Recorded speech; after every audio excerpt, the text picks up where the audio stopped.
Ray. This is Jack Burton in the Pork Chop Express, and I'm talking to whoever's listening. Morning to War Council of Gallifrey. This is the Doctor. I am Iron Man. Tell me. Do you bleed? Everything's perfectly all right now. We're fine. We're all fine here now. Thank you. How are you?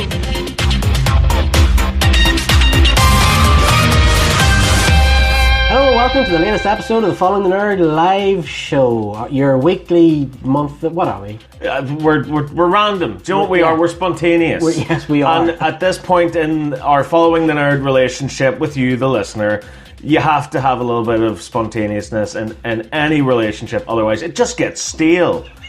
You can't be repetitive with this sort of carry on, you know? Did you just compare this podcast to a relationship? Everything can be compared to a relationship. Okay. I'm going to test you on that later on. Oh, for God's sake. Okay, so it's been a couple of weeks since we have done the show. There's been a lot of news. We've had the release of Joker. Yes, indeed we have. Which we're going to talk about. With a lot of other news. We have John Wick news. We have Birds of Prey, Star Wars, all the usual good stuff. But before we go on, how are you? I'm not too bad. I'm wrecked with conjunctivitis at the moment. Yeah, your eyes look a bit I'm going rough, to sneeze as well. Okay, take the mic off. Yeah. I suppose I should tell everybody that I am, as always, Mark. And I'm Saxon. Oh God, the I was sneeze going is to do it while caught. you were sneezing. That's why I was The sneeze is caught. It's nothing Oh, worse. come on. There's nothing worse. Come on. Talk, say things. Okay, well, as we get into all the news tonight, as usual, you can find all the good stuff on www.followingthenerd.com. You can give us a wee shout on Twitter at nerdfollowing, or find us on Facebook at facebook.com/followingthenerd. We always love your comments, even the harsh ones, even the rough ones. Yeah, bring them on. Yeah. That's what I say. I mean, like, Bring it, bitches. in the words of Bill Hicks, stop taking life too seriously, will you? Exactly. Yeah, we're going to talk about the Snyder Cut as well later on. There's been some news about that. It never leaves. Do you know what the thing about it is? I posted this story and most people were like, you know, oh yeah, fair enough. And then like, there was that one person who was like, can you just let it go? Oh, we're only getting 5 seconds in the Martian Manhunt. No, that was Paul. That's a mate of mine. He's just like, no, he's just being a dick. But no, it was this one guy. Like, can you just stop talking about this? Look, there's people out there who want a Teletubbies movie. I don't want a Teletubbies movie, so I don't care. Yeah, but you'll still report on Please, it. I hope you get a Teletubbies movie. If there's any new information out. No, but what I'm saying is, I'm not going to go onto a thread and go, oh my God, stop asking about Teletubbies movie. Yeah. People want this cut. I want this cut. Yeah. I want to see this. The difference between Batman v Superman and the Batman v Superman Ultimate Edition was phenomenal. Yeah. I want to see Justice League, which, as it is not a good movie, but it's fun. It's a guilty pleasure. Yeah, it's alright. I watched it the other day while I was writing, and it's not good. It's not the There's a lot of worst fun thing bits you've in ever it. seen. I mean, it's still better than Batman and Robin, right? Yeah. But I want to see it as a proper movie. I want to see what Zack... There we go. There it is. There you are. Just the one? Really? Okay, there we go. Bit anticlimactic. Don't. I'm just falling to bits. But yeah, no, so we'll talk about Justice League anyway, right? Yeah. So let's get straight into it. Joker, you've seen it? I've seen it. I've seen it. Yes. Oh boy. Oh man, what a spectacular movie. An amazing movie. Yeah, and what makes it all the better is this is the guy that directed this, gave us the Hangover trilogy. Yep. What the hell? Yeah, because they said to you, what do you think of the movie? And I actually had to say, like, I know it was amazing, but I just need to process that movie. Yeah. And we were driving home and I went to see it with my wife. And you know when normally you come out of a movie and you're like, oh, it was really good. Like, I really liked that. That bit where that happened was good. And oh, another bit. Utter silence. We didn't talk. Yeah. For maybe 5 minutes. I was the same. And she leaned into me and she said, do you know what was really scary about that movie? And I was like, what? She's like, he's out there. Yeah. Like, I was like, what do you mean? She goes, that guy's out there waiting, you know, and he's just been hammered by society and he's just waiting to go, I'm done with your laws and your rules and I'm going to become that person. But I know. Yeah, and the worst part of it is with today's society, and you can't talk about the Joker without talking about society. In today's society, we are getting to that stage because there are so many frustrated and misguided people out there. Yeah. There are rises in school shootings. There's rise in crime. There's rise in public anarchy. Yeah. So it's only natural that we will get to a stage where an uprising begins, a movement starts, even accidentally. We're seeing it in Hong Kong. We saw it in Paris. You know, where we've seen it over Brexit. We've seen it over like so many different things in America. It's waiting on one of these things, and it's happening. Hong Kong's getting really, really scary right now, and things are just sitting on the edge, and they're just ready to go. No, exactly. It's a powder keg of a movie, and that's a good thing. No, it's a great thing. And the way that I almost see it is this is a Batman origin story, but in reverse. Yeah. And it's perfect in that sense because the Joker ultimately and accidentally ends up becoming a symbol.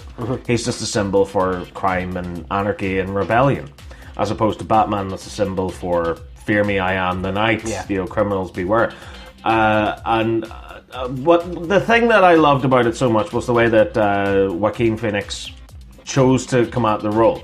Like a scene that stands out to me in particular is whenever he's doing the dance. You know, he's finally got the Joker makeup on. He's doing the dance down the stairs. Yes. And just like, you know, Rock and Roll Part 2 kicks in, and then just it fades out to this wonderful little bit of score. And he's just in his own world. He's happy. He's finally embraced himself, despite how negative those character traits may be.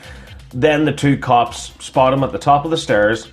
And if this was a comic book movie, if this was a cartoon, if this was in the panels of a comic book, the Joker would laugh and go, hoo, catch me if you can, boys, and then run off. Yeah.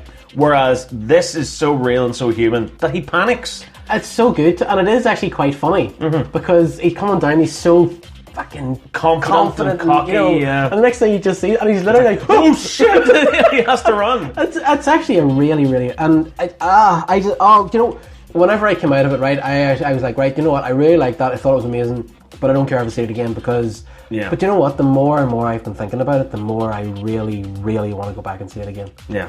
No, it is. It's a spectacular movie from beginning to end. You mentioned there about him dancing down the stairs, and I know it was Gary Glitter's song, and they got some kickback about that because of the fucking terrible thing that Gary Glitter was. But let's talk about. I don't even know how to pronounce the composer Hildur Guadalter. I'm sorry, I have no idea how to pronounce that lady's name. We'll take it. But oh my god, the music in this movie. It really provides the tone, doesn't it? It's almost just distortion. It's almost like listening to a pitch inside your head that drives you insane. It's incredible. It's absolutely incredible. And I was listening to, I actually posted it on our Twitter. If you go to our Twitter feed, I posted it this morning. What do you call the director? Sorry, Todd Phillips. Yes, Todd Phillips. The scene where he goes into the bathroom and he dances. Yeah. That wasn't in the script. He was supposed to go in and wash the makeup off, and leave.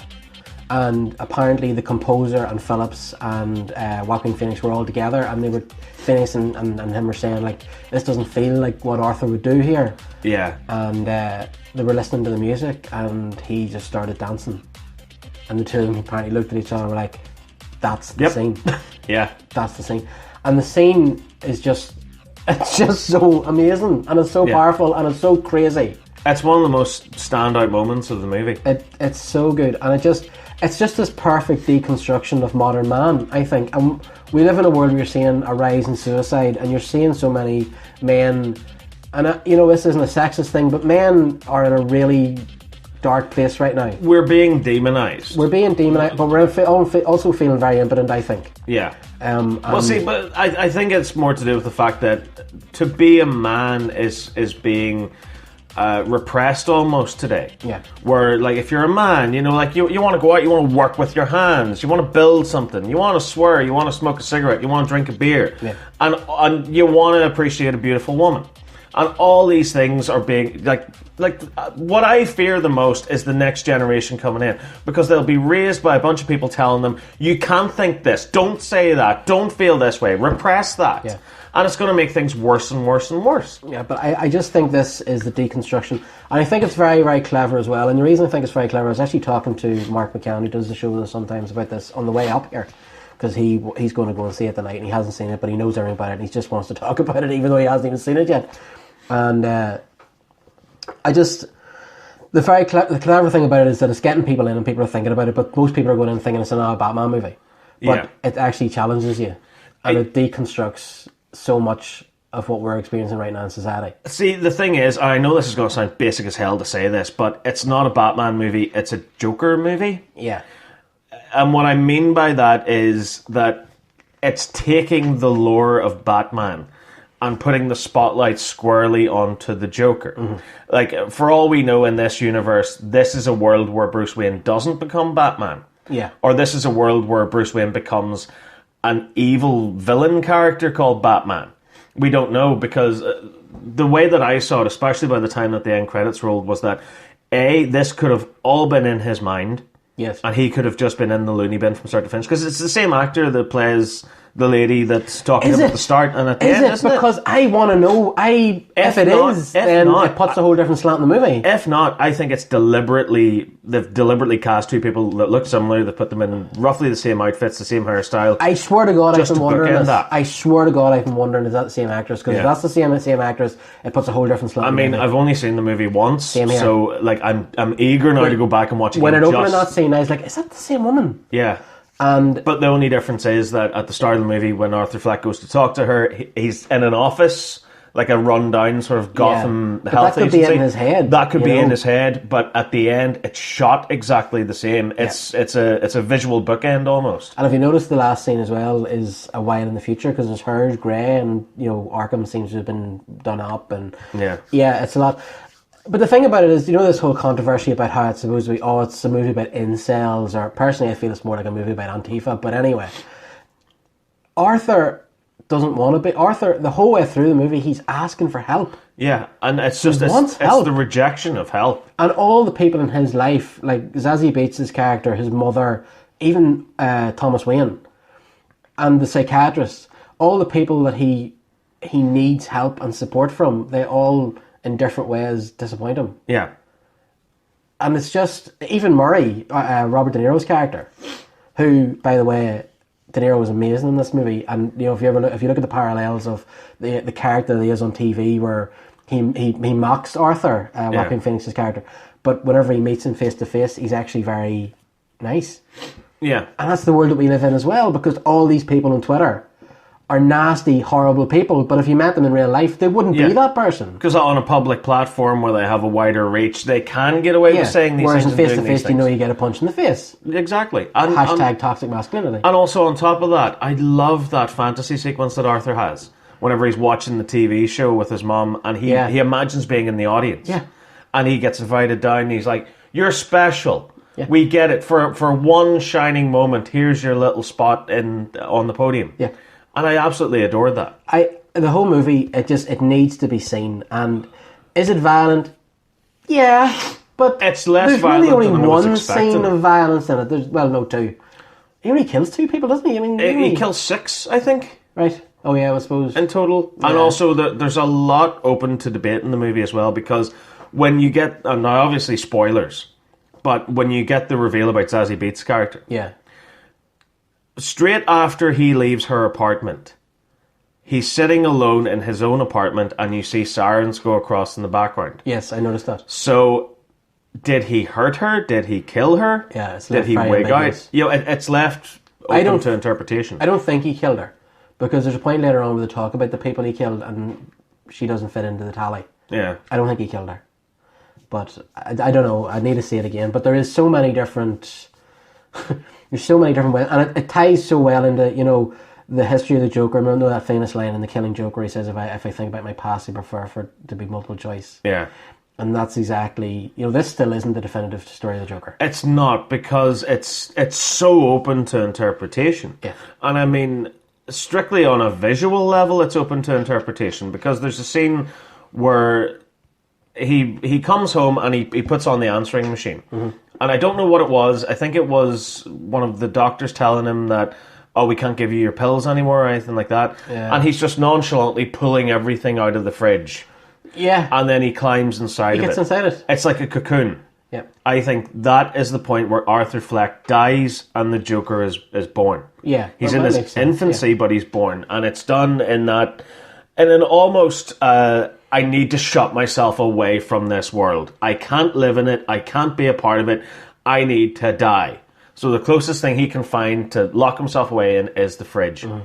But he puts himself inside the fridge. I forget what the inciting incident is that gets him out of the fridge again. I think it might be the phone call saying to come on the show. To come on the show. The next scene is... Because it doesn't show him. The next scene, he's lying on top of the bed. Yeah. And the phone rings, and he goes over and answers the phone and says, can you come on the Murray show? Yeah. Yeah. But I love little things like that, and like there's so many people out there that have almost